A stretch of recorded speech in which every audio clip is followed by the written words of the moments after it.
आप अगर ट्रैवल कर रहे हो तो जाहिर सी बात है आप वहाँ पे एंजॉय भी करते होगे, पार्टीज भी करते होगे अलग अलग कंट्रीज में, फॉरेन कंट्रीज में। तो थोड़ा अपने पार्टीज के किस्से बताओ, आप कैसे कैसे लोगों से पार्टीज में पर्टिकुलरली मिलते हो, लड़कियों से कैसे इंटरेक्शन होता है और कैसे आप बात कैसे करते हो, आप इनिशिएट क्या करते हो, कुछ बताओ। नहीं, एक्चुअली पार्टीज मैं पार्टी गोइंग बंदा नहीं हूँ यार। पहली बात तो एक तो एज फैक्टर भी हो जाता है थोड़ा। चलो पार्टी नहीं कहते इसको, कहते हैं चिल करना, चिल चिल करना। करना नहीं है एक्चुअली। क्या है, आप अपनी सेफ्टी अपने हाथ में है भाई। मैं यंग जनरेशन को भी कहूंगा कि ट्रैवल करो बट अपनी सेफ्टीज अपने हाथ में रखो। बहुत सारे अभी जैसे मैं अफ्रीका में था, अफ्रीका में मैं जिस मलावी की बात कर रहा हूँ, वहां पे 35% लोगों को HIV है। ठीक है, आप क्या कर सकते हो। एक रात में फंस गया यार। जैसे ना, मैं जाम्बिया इंटर किया, मलावी से जाम्बिया इंटर किया मैंने।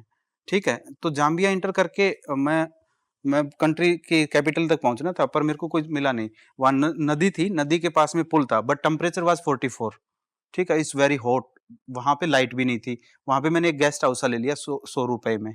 ठीक है, तो लाइट भी नहीं थी, मतलब इवन बत्ती जलाने की लाइट नहीं थी, पंखा चलाने के लिए नहीं ही नहीं, बिल्कुल मतलब खंबे ही नहीं लगे अभी तक वहां पे। ठीक है, तो मैंने जैसे तैसे जो है, एक बाहर स्टूल पड़ा था, उस पे सोया पड़ा मैं।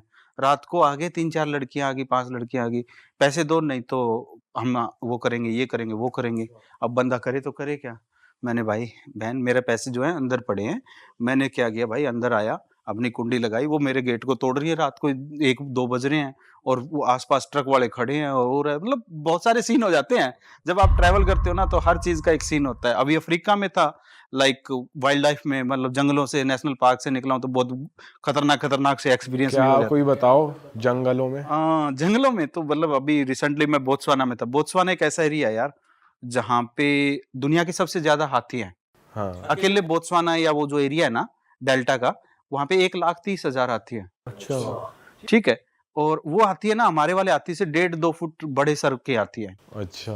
तो एक रात क्या हुआ कि मैंने टारगेट रखा कि मैं आज 150 किलोमीटर ये नेशनल पार्क क्रॉस करके और वहां पहुंच जाऊंगा। बट सामने से हवा चलने लगी और बार बार जो है, लोगों ने रोड पे मुझे हेल्प की कि आप है ना, आगे हाथी खड़े हैं, वो गाड़ी टर्न लेके आते, आप मेरे को हाथी से क्रॉस करवाते, क्योंकि वहाँ हाथी चलता है ना, झुंड में चलता है। और रोड के साइड में उनके लिए ना पानी का प्रबंध किया हुआ था, तो पानी पीने आते हैं दोपहर को। तो लोगों ने मुझे हेल्प करते करते मैं 100 किलोमीटर पहुंचा, 50 किलोमीटर अब आगे रह गया नेशनल पार्क। अब जाऊं तो जाऊं कहाँ।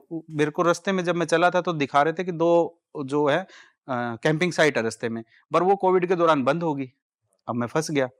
तो ट्रैफिक भी आधे घंटे घंटे में कोई आता है, और शाम के बाद तो वहां पे बंद हो जाता है वो। तो मेरे को एक टावर दिखा भाई। मैंने जाके देखा, वो रोड से भी सिर्फ 50-1 मीटर अंदर था। मैंने जाके देखा कि टावर के अंदर ना, एक जैसे अपना ये रूम है ना, उसके पाइपें लगा रखी। उन्होंने गाड़ी खड़ी करने के लिए एक केज बनाया हुआ, और कुछ था नहीं वहां पे। आदमी कई सालों से कोई आया ही नहीं होगा शायद। जो टावर था वो वर्किंग कंडीशन में था। तो मैंने अपना तंबू लगा लिया उस जो वो केज सा था ना, उसके अंदर। अब लगा तो लिया भाई। चांदनी रात थी, पूर्णिमा की रात थी उस दिन तो। और रात को यहाँ से हाथी जा रहे हैं, 50 हाथी जा रहे हैं, 40 हाथी जा रहे हैं। और मेरी हालत हो रही है भाई साहब, ये अंदर से, उधर से शेर वेर की आवाज आ रही है। मतलब लिटरली वो मेरे चैनल पे पड़ा होगा वीडियो, आप भी देखोगे ना तो आपको लगेगा कि यार माय गॉड। ओ भाई साहब, मतलब हार्ट बीट तो बढ़ जाती है आवाज सुन सुन के। सुबेर जैसे तैसे सुबेर तो होगी, सुबेर देखा तो साला उन हाथियों ने लीद भी पड़ोस में कर रखी है अरे तेरी।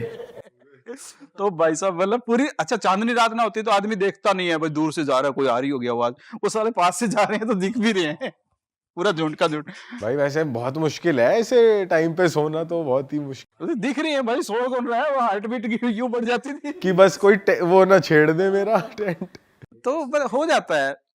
पर ये है ना कि वो एक्सपीरियंस एक अलग ही एक्सपीरियंस था भाई। ऐसा ही मेरे साथ एक बार मैं जापान में था तब हुआ। जापान में क्या हुआ, एक पहाड़ को जब माउंट फ्यूजी की तरफ जाते हो, तो माउंट फ्यूजी के चारों तरफ ना 5 लेक है। तो उस लेक के पास जाते हो तो आपको एक पहाड़ क्रॉस करके जाना पड़ता है। तो जब मैं पहाड़ पे चढ़ रहा था ना, तो 18% का एलिवेशन था। हमारी जो रोड बने होते हैं जिसपे पुल होता है ना, वो नॉर्मली 6% का एलिवेशन होता है। वो 18% का एलिवेशन था। तो मैं यूं सांस फूल रहे मेरे में, हालत खराब हो रही। और 1 किलोमीटर के करीब का एलिवेशन था वो। तो मैं लगभग 800 मीटर जा चुका, पीछे से एक भालू निकल आया।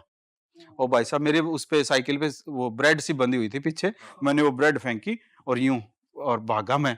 वो जो 200 मीटर थे ना, कहाँ उस 200 मीटर में मुझे 1 घंटा लगना था, मैं एक सांस में 200 किलोमीटर निकल अरे अरे भाई भाई ये तो भालू ने करवा दिया आपसे काम।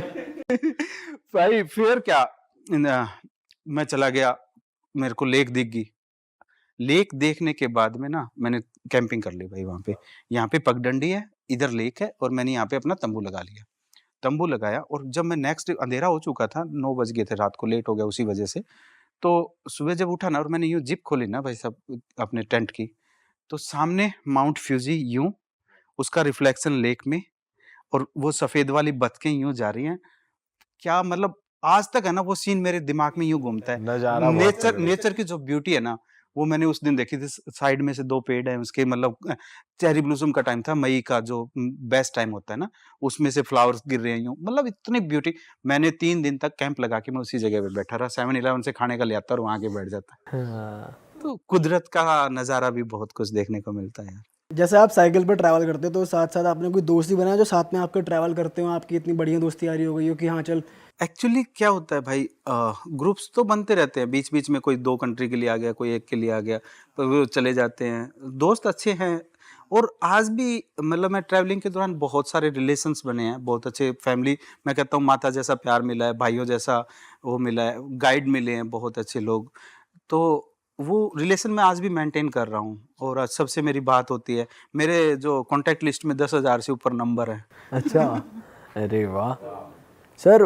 मुझे ऐसी कोई कंट्री बताओ आपकी 92 कंट्रीज़ में से जहाँ पे एक बार तो इंसान को जाना ही जाना चाहिए, जो फर्स्ट बेस्ट कंट्री अगर मैं कहूँ तो पहला नाम क्या आता है आपके माइंड में? जापान कहूँगा मैं एक बार जापान। जापान का। वहाँ से आपको सीखने को कुछ मिलेगा। आपने क्या सीखा वहाँ से? सबसे अच्छी चीज़ जापानीज़ की क्या है कि वो ईमानदारी है। आप ये जो चीज़ है ना, ये फ़ोन यहाँ छोड़ के चले जाओ, 5 दिन के बाद में आके यहीं से उठा लेना, कोई टच नहीं करेगा इसको। अगर टच भी करेगा तो यहाँ से पुलिस वाला आपको उठा के ले जाके अपने चौकी में रख लेगा। और मेरे साथ एक्सपीरियंस हुआ है सर, मैं प्रॉपर एक्सपीरियंस बताता हूँ। मेरा कैमरा रह गया था जापान में, नागासाकी, जहाँ पे वो एक स्टैच्यू है।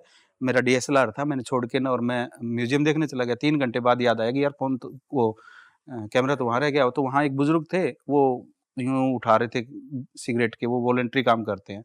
तो एक बात और बता दूँ, जापान में 60,000 से ज़्यादा लोग जो हैं 100 साल की उम्र के हैं। हमारे यहाँ 100 साल की उम्र के लोग दिखने को नहीं मिलते अब। तो वो उठा रहे थे, मैंने कहा कि कैमरा, कैमरा।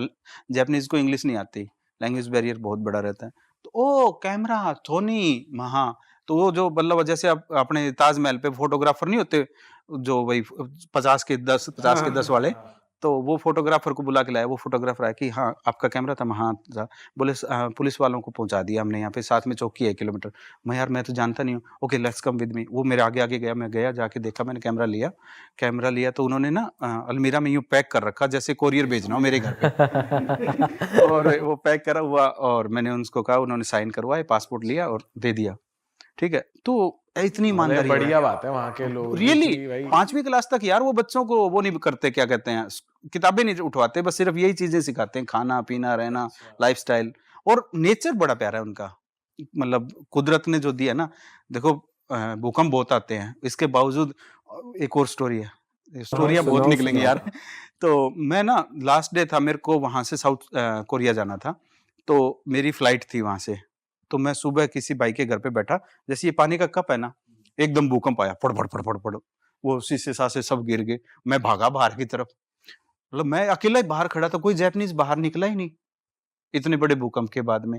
उसके बाद में उन्होंने रेलवे स्टेशन बंद कर दिया, एयरपोर्ट बंद कर दिया भूकंप आने के बाद में, पर एक भी जापानीज बाहर नहीं था घर से, कि उसको इतना खतरा लगा ही नहीं, क्योंकि उनको अपने आप पे कॉन्फिडेंस है कि 8-9 तक का भी अगर भूकंप आ गया तो उनके मकान नहीं गिरेंगे।